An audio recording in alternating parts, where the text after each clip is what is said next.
So I'm asking you, why do you need... I don't have to need anything. I don't.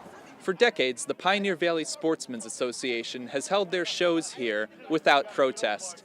However, in the wake of the Parkland High School shooting, tensions on both sides have caused many protesters to show up for the first time.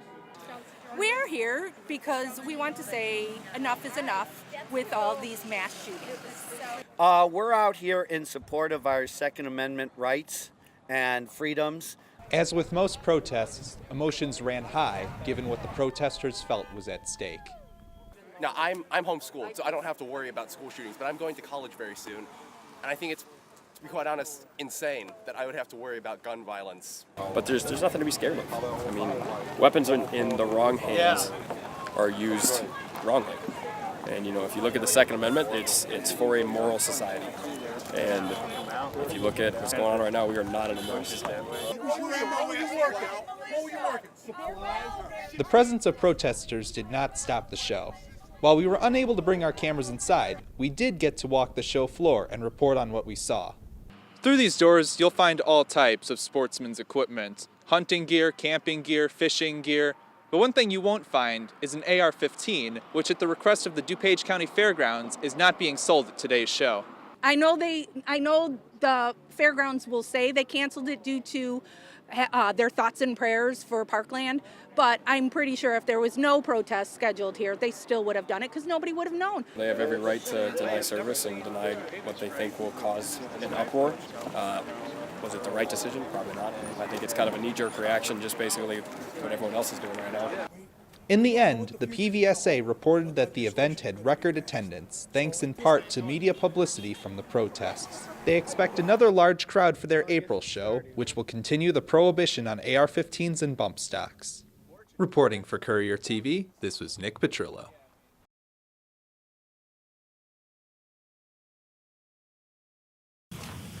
Helping create jobs in Illinois. Cut the red tape.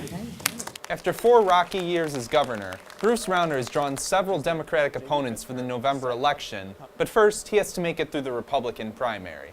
Rauner is being challenged by State Representative Jeannie Ives of Wheaton, who is accusing him of selling out Republicans after signing bills supporting abortion and protection for non-felon illegal immigrants. Rauner has criticized Ives' campaign as being supported by liberals who think she would be an easier opponent in the general election. Ives is trailing Rauner in the polls by several points, but low turnout could allow her to score an upset victory. Leading the polls in the Democratic primary is businessman J.B. Pritzker, who is self-funding his campaign using his multi-billion-dollar fortune. Pritzker emphasized opposition to Rauner and President Trump in his campaign, as well as his longtime history as a community organizer. I started knocking on doors when I was 11 years old with my mother, and have been doing it ever since, so that's 40 years.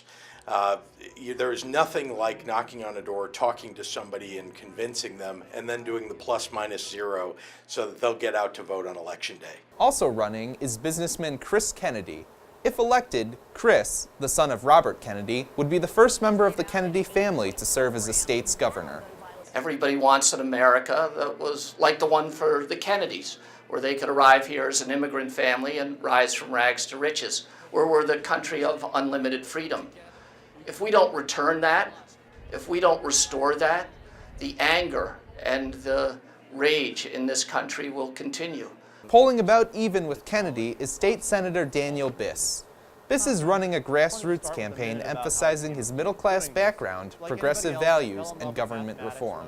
So we have our own little Trump here in Illinois, and what we need to do is to use this movement that's brewing across the state as the tools on the way to defeating Trump in 2020 to defeat Rauner in 2018. And the way to do that is to lay out a strong, positive, bold, progressive economic message that will lift people up everywhere in the state and will enable us to afford that by taxing the richest Illinois residents who have been the beneficiaries of 2 generations of economic growth and have not paid their share.